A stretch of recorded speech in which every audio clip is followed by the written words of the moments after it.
A Faculdade de Engenharia Mecânica vem formar profissionais com conhecimento para desenvolver projetos com aplicações diretas na indústria, de forma analítica e crítica. Para isso, conta com sofisticado equipamento tecnológico e o apoio de diversas empresas. E é por isso que está entre os 5 melhores cursos do Brasil. Engenharia Mecânica da UFO, excelência na graduação.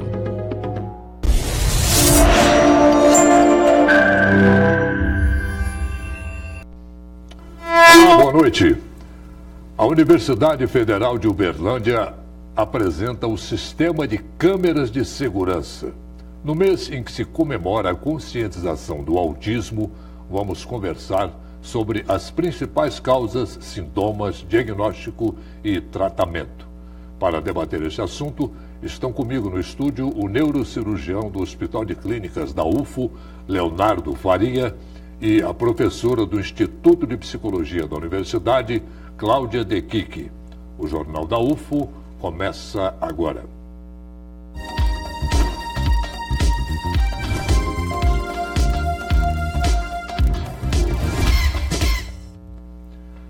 Inaugurado hoje o sistema de câmeras de segurança na UFO. Nessa central de monitoramento, a equipe fica atenta ao que acontece pelo campus. O investimento da UFO é de R$ 9 milhões para a instalação e manutenção das câmeras durante 5 anos. A ação é uma resposta a ocorrências como assédio e furto.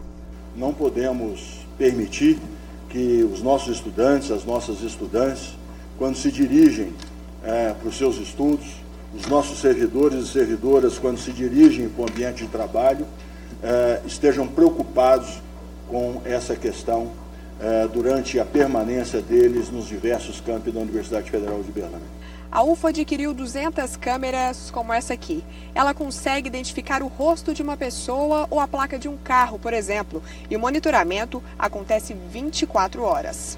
Desse total de 200 câmeras, 51 estão instaladas e já funcionam no campus Santa Mônica. As outras serão ativadas até 30 de junho nos campi Umuarama, Educação Física, Pontal e Monte Carmelo. O sistema foi instalado por meio de licitação.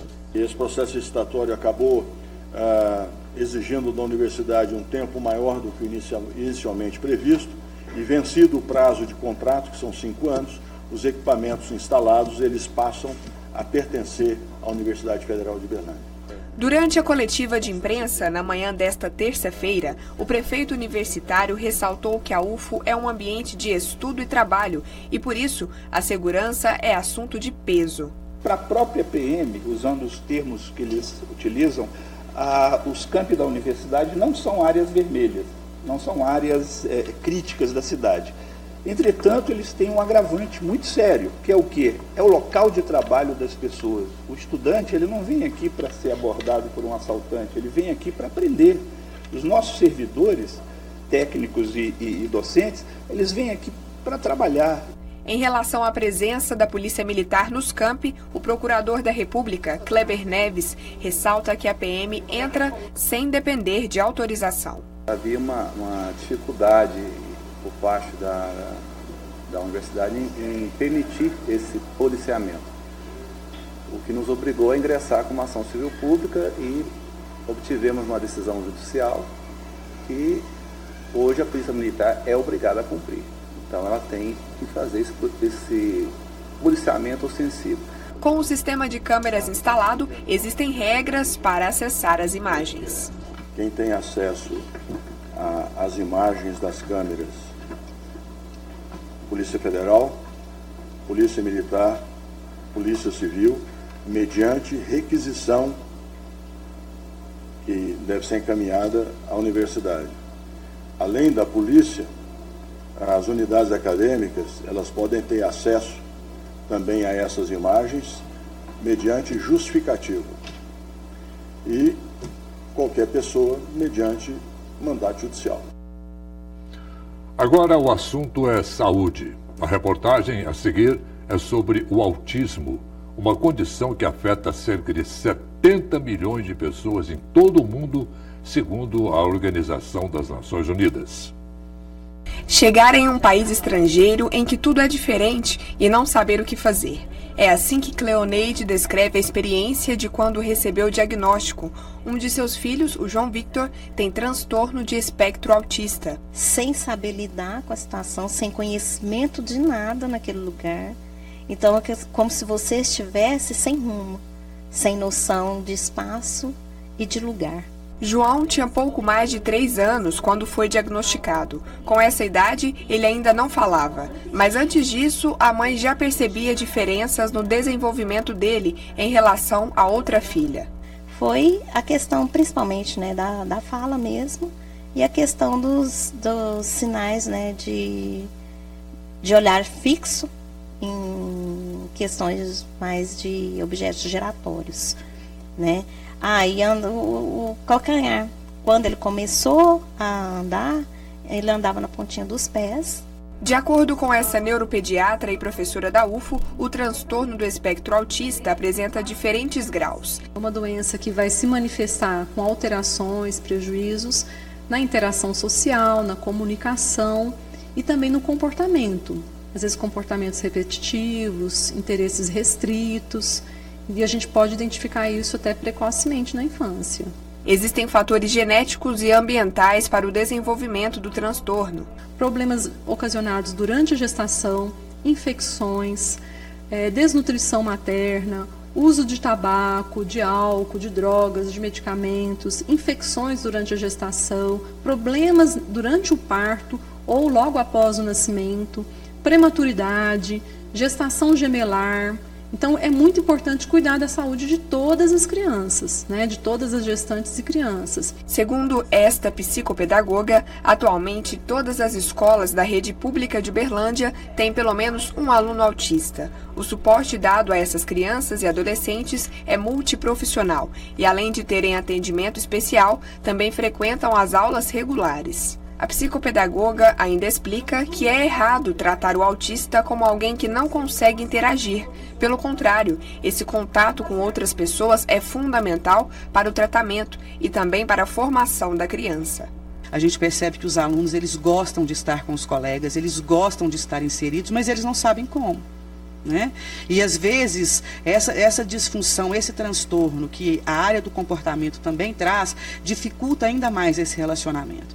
Então a gente procura estar o tempo inteiro junto com eles, orientando o professor de apoio, trabalhar atividades coletivas, adequar as atividades coletivas, preparar momentos em que os professores de aula especializada fazem atividades que os meninos possam estar inseridos. Cleoneide conta que a rotina de João é intensa. Além de frequentar a escola regular, ele pratica futebol, natação e tem acompanhamento neuropedagógico em casa com a própria mãe, que é educadora, e também com uma psicopedagoga. Tudo isso é para que ele consiga ser cada vez mais independente.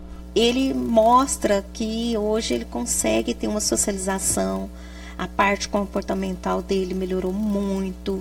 De acordo com a neurologista, existem prognósticos positivos. Uma atitude importante é observar as etapas de desenvolvimento da criança. Tanto o pediatra quanto a família acompanhem os marcos do desenvolvimento. Então, que a criança consiga ter o sorriso social com 1, 2, no máximo 3 meses de idade. Então, a gente brinca com a criança, ela devolve com um sorriso. Depois isso se transforma numa gargalhada, numa brincadeira. Que a criança comece a interessar pelas pessoas, né? Então, com 6 meses, a gente chama a criança, ela olha para o nosso lado. Então, de 3 a 6 meses, que ela busque quando alguém conversa, quando ela ouve algum barulho. Então, que ela interesse por isso. Que a criança comece também a fazer imitações. Com 8 meses, ela bate palmas, né? Ela faz tchau, ela manda beijo. E ela vai começar também algumas palavrinhas por volta de 1 ano e pouco de idade. Porém, no espectro autista, às vezes a criança tem esses marcos normais, quando a gente detecta precocemente, né, pode ser observado antes de 1 aninho, mas não é incomum que os sintomas apareçam depois de 1 ano e meio de idade. Então, a criança até teve essas etapas normais, mas nesse momento ela para. Muito bom, nós vamos aprofundar esse debate com os profissionais da UFO, o Leonardo Faria, neurocirurgião do Hospital de Clínicas, e a Cláudia De Kik, que é professora do Instituto de Psicologia daqui da UFO. Ô Leonardo, muito obrigado pela sua presença aqui. Cláudia, muito boa noite. Boa noite aos dois. Muito obrigado. Leonardo, começando com você e com uma pergunta de uma telespectadora, a Liris Crosari, que é estudante de filosofia aqui na UFO. Ela tem algumas dúvidas, como muita gente tem, com certeza. Primeiro, sobre os sintomas. Ela quer saber como que é feito o diagnóstico de autismo. Ok, mais uma vez, boa noite, né? Obrigado pelo convite. O diagnóstico de autismo é um diagnóstico clínico, né? Então, muitas vezes no consultório, um familiar solicita, existe algum exame possível de ser feito para que mostre se a criança tem autismo ou não? E isso não é possível, né? Então é durante uma avaliação, durante um interrogatório, durante um exame com a criança, um interrogatório com os pais, que se suspeita do autismo.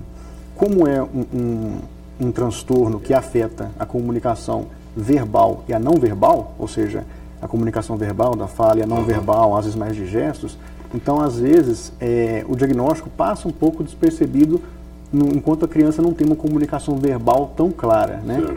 Então, é lógico, atualmente a gente tem a mídia divulgando mais a respeito do autismo e inclusive o diagnóstico tem aumentado bastante, porque as pessoas estão ficando mais atentas em relação a esses sintomas.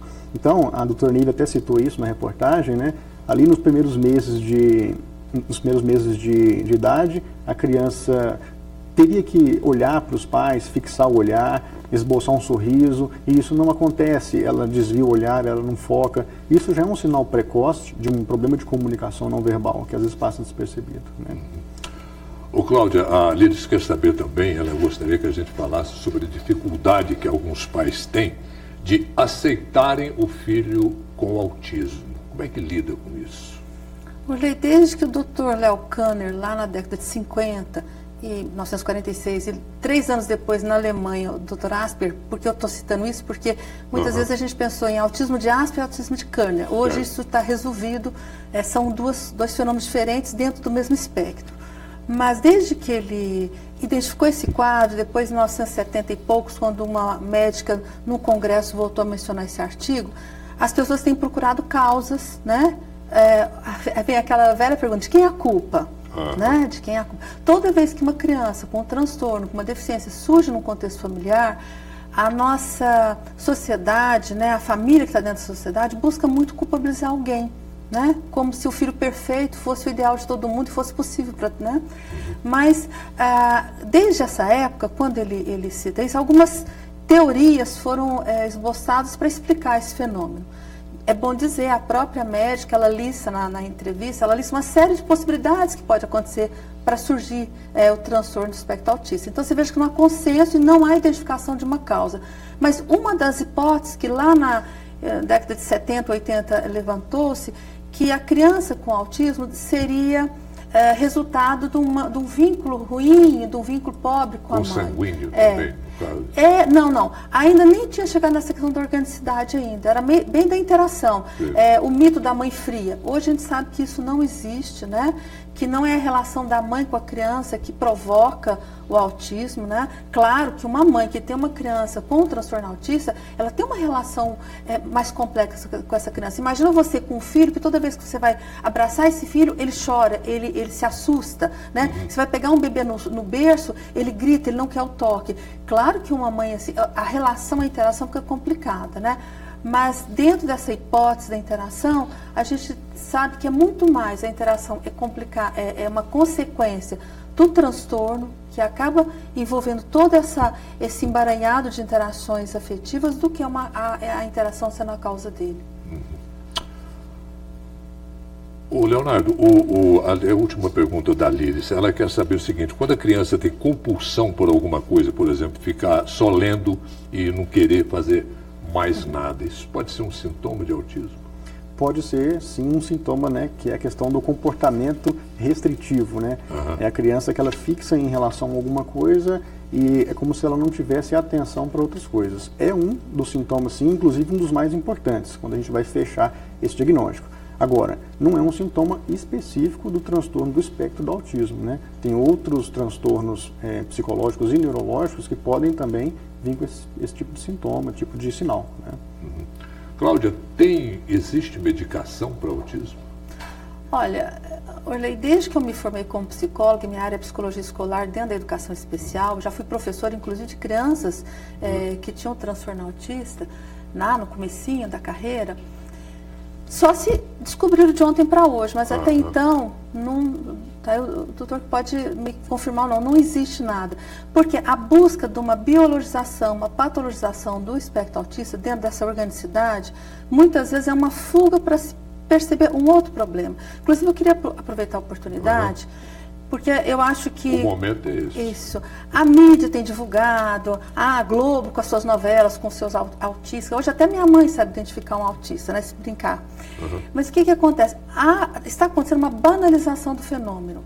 O autismo e agora chama transtorno do espectro autista, é um caso grave, complexo. Não é doença, né? Não, é um transtorno. Claro. E ele tem... Kanner, quando identificou as 3 áreas de comprometimento, ele foi muito claro, foi tão perfeito que até hoje isso não mudou. Alteração na comunicação, na interação e estereotipia de comportamento. Tem que estar aqui. Mas a criança é esquisita, a criança tal... Você brincou, doutor, que a pessoa quando tem fica só gosta só de uma coisa. Eu tô achando que meu filho de 14 anos deve ser autista, porque se deixar ele fica no PlayStation 4 o tempo todo, né? Claro, né? Aí e o que tem de adulto fixado em celular também? Eu, por exemplo, amo ler. Se deixar, eu passo 2 dias ali. Então, a gente precisa ter muito cuidado. E uma outra coisa que eu quero, de novo, aproveitar a oportunidade, que a nossa escola, por uma dificuldade, muitas vezes, de atender a criança, de dar conta da criança que não corresponde à expectativa, começa a patologizar o problema de aprendizagem, a transformar em doentes, e aí não é só o autista, nós já tivemos o TDAH, nós já tivemos a hiperatividade, ou seja, transformar em doentes crianças que, na verdade, estão sendo mal atendidas pela escola. Claro, gente, ninguém vai negar que tem criança difícil. Mas está sendo uma banalização tão grande da identificação de autista, e às vezes eu chego na escola e eu trabalho só com professoras da rede pública, a professora vem me contar sobre 4 crianças que, segundo ela, têm um autismo. Falei, me descreva essas crianças. Não há nada parecido. Né? É aquela criança, ele é muito grudento, ele não sai do meu colo. Olha, justamente isso já exclui, né? Então a gente precisa tomar muito cuidado, né? Existe sim um quadro importante de transtorno do desenvolvimento infantil. Quando a gente tira os 5 transtornos globais e transforma esse conceito em transtorno do espectro, a gente abre um leque. Ali no centro desse leque, né, desse alvo, tem o autista clássico, né? Que não fala, não se comunica, não expressa uma ideia, que tem o balanceio, o estereotipo de comportamento, mas ao longo desse espectro vão tendo variáveis. Né? Eu aqui, por exemplo, se a gente começa a conversar, eu te falo, Orley, essa sua mania de olhar as lâmpadas da casa todo dia antes de dormir, isso tem a ver com o espectro autista, mas você não é autista. Né? Excelente essa explanação sua. A gente volta já, Leonardo, Cláudia, com o nosso debate. Depois do intervalo, continuamos a nossa conversa. E tem também as vagas do mercado de trabalho.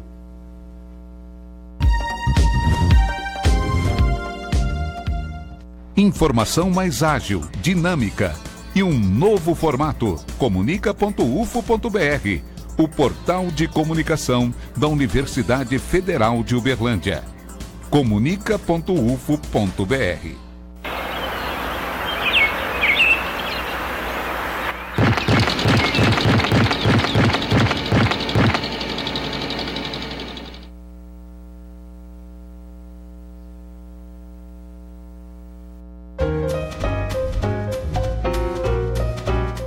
O curso técnico em enfermagem da UFO possui a melhor estrutura de ensino teórico e prático. Professores qualificados com ampla experiência didático-profissional que permite ao aluno a inserção imediata em um amplo mercado de trabalho, como hospitais, laboratórios, clínicas e atendimento domiciliar. Venha para a Universidade Federal de Uberlândia.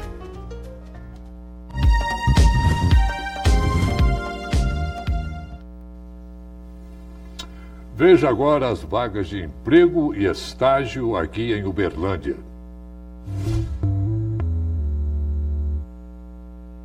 Cinco vagas para corretor de imóveis. Salário a combinar. A empresa não exige experiência, mas é preciso ter ensino médio completo. Uma vaga para auxiliar de linha de produção e manutenção. É necessário ter experiência de pelo menos 6 meses na área. O salário é de R$ 1.250. Uma vaga de estágio em engenharia de produção, salário de R$ 954. A empresa contratante não exige experiência. E a última vaga é para técnico em panificação. São 2 vagas disponíveis, salário de R$ 1.384. É preciso ter experiência no ramo de alimentação, ensino fundamental completo e habilitação na categoria B. Se você ficou interessado nessas vagas, é só acessar o site maisemprego.mte.gov.br ou você pode ir diretamente ao Cine de Uberlândia. E boa sorte! Voltamos a falar sobre autismo e tem gente com dúvidas sobre o assunto. Vamos ver. Eu gostaria de saber até que ponto é importante a inserção da criança deficiente, a criança com autismo, no âmbito escolar tradicional, né? É uma pergunta para os dois. Eu vou começar com você, Leonardo. Assim, na minha opinião, a inserção da criança com autismo é muito importante, né? Tem até algumas técnicas que se utilizam para poder abordar a criança com autismo, já que não se tem um tratamento específico, né, que diz que a gente tem que empregar um tratamento bem continuado e bem intensivo, que aborde, por exemplo, umas 5 horas diárias, durante 5 dias na semana, aquele acompanhamento multidisciplinar, uma psicopedagoga, um profissional voltado mais para a educacional, né, um psicólogo, um neuropsicólogo, eventualmente um nutricionista, o neuropediatra, né, o neurologista, né, e assim, terapeuta ocupacional e por aí vai. Então, a criança, ela é uma criança que vai exigir muito tempo, né, para esse tratamento. E a escola é muito importante, sim, né? Está bem na sua área, né, Cláudia? Está bem na minha área. Então, desde 2008, nós temos no nosso país, Urley, uma política que é revolucionária, ela é pioneira, eu acho que no mundo, a Política Nacional de Inclusão da Pessoa com Deficiência, né? Ela foi proposta e aprovada na época que o ministro Fernando Haddad era o ministro da Educação, e desde então é proibido negar a matrícula de qualquer indivíduo em idade escolar numa escola pública. Na escola particular, ele tem a regra de ter que pagar, né? Aí tudo bem, se ele não tem dinheiro, ele vai para a escola pública. Mas se inclusive ele tem a disponibilidade econômica, ele tem que ser aceito lá. Nesse bojo, a criança com o transtorno do espectro autista também é atendida. Então essa criança tem que ir para a escola, é fundamental para ela. Aliás, é fundamental para a criança estar na escola, porque lá ela sai da posição de doente, de desajustado, de distúrbio, para uma posição de aluno. E socializar, né? Também. Né? Isso. Mas, né, a gente, apesar da criança ter o direito de estar na escola, ela é uma criança com necessidades específicas e ela precisa, então, ter uma atenção específica. Paralelo com a política de inclusão de 2008, foi criado também o Serviço de Atendimento Educacional Especializado, que toda escola tem que ter para atender no extraturno, oferecer esse serviço que o doutor bem lembrou, é esse atendimento educacional especializado para que a criança com o transtorno, com a deficiência, com a alta habilidade, se sinta amparada para vivenciar de forma adequada e eficiente o processo escolar, né? Então ela tem que ter isso. Leonardo, nós vimos no primeiro bloco naquela reportagem uma profissional falando sobre o fato da criança andar ou na ponta dos pés ou nos calcanhares. Esse sintoma? Até a doutora tinha comentado comigo há pouco tempo, né? Quando a telespectadora comentou se um determinado sintoma que ele apresentava era pertinente ao autismo, ele sim, está enquadrado no diagnóstico de autismo. Agora, daí, a gente inferir o diagnóstico de autismo, não é verdade. O diagnóstico de autismo ele é inferido de forma a longo prazo, né?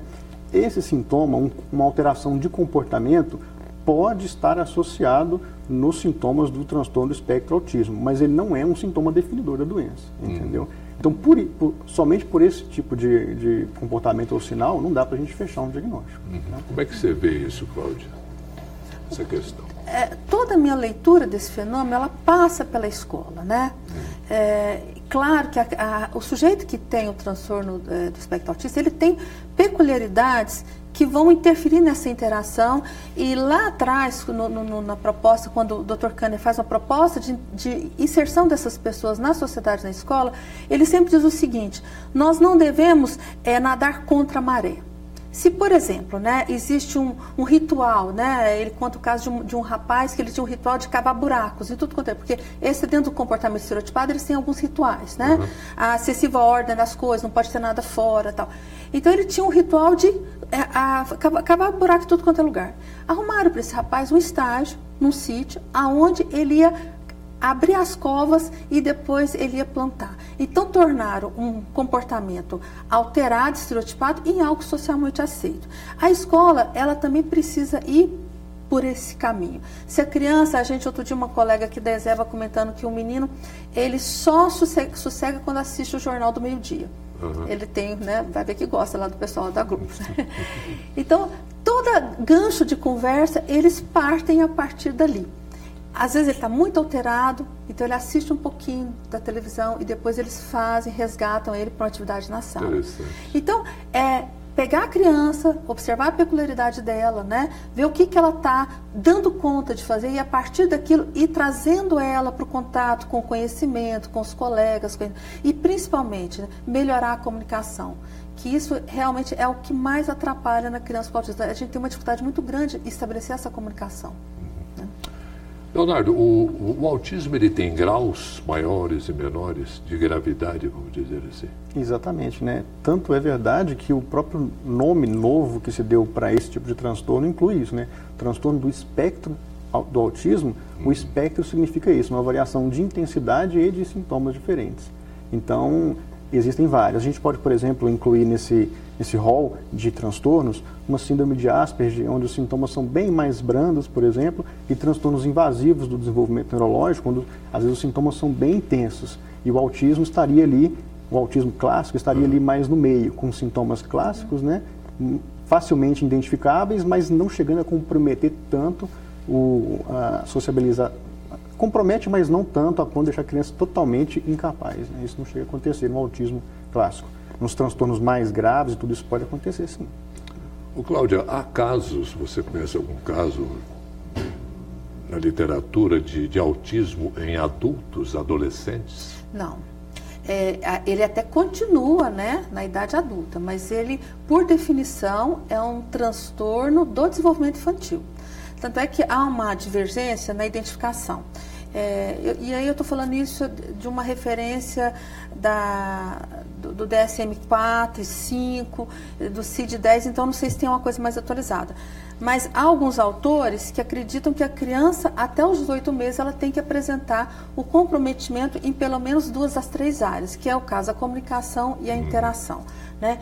Há outros autores, então aí sim seria o autismo clássico, aquele mais grave. Há alguns autores que não, que é a partir até os 3 anos.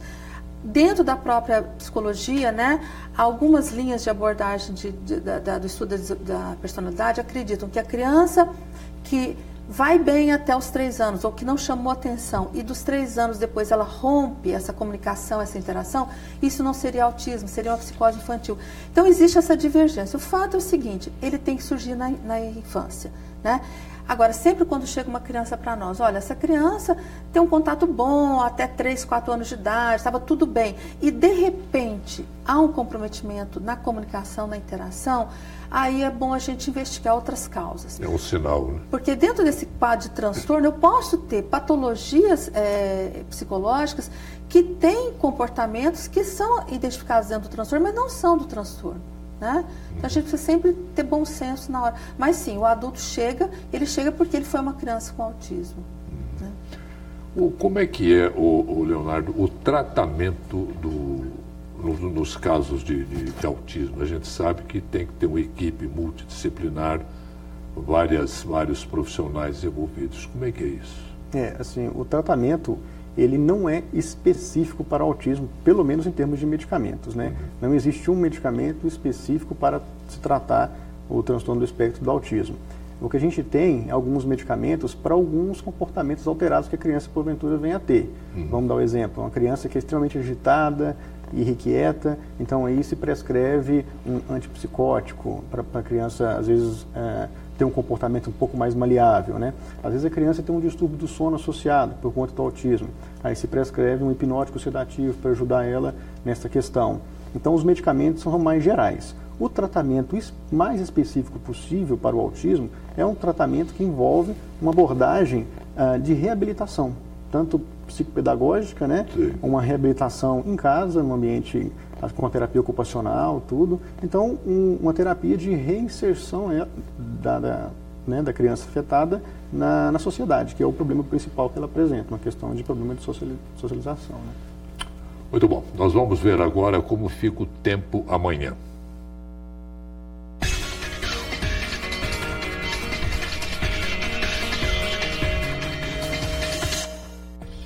Nesta quarta-feira, em Uberlândia, o céu fica bastante aberto, o sol predomina e ninguém precisa carregar o guarda-chuva porque não deve chover. Mínima de 17 e máxima de 26 graus. Em Patos de Minas não vai ser diferente. Tempo firme sem possibilidade de chuva e as temperaturas devem ser as mesmas. Mínima de 17 graus e máxima de 27. Em Ituiutaba também não chove e o sol aparece durante todo o dia. Mínima de 20 e máxima de 31 graus.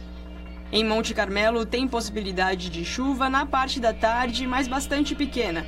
O que vai predominar mesmo é o sol forte. Mínima de 19 graus e máxima de 30.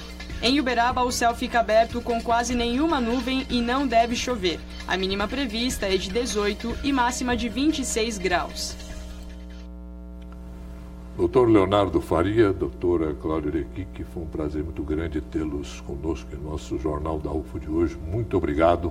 Tenho certeza que as informações, as explanações que vocês passaram sobre esse tema que é tão importante, que atinge tanta gente de forma tão doída, principalmente os pais, que foram de grande relevância para todos nós. Muito obrigado.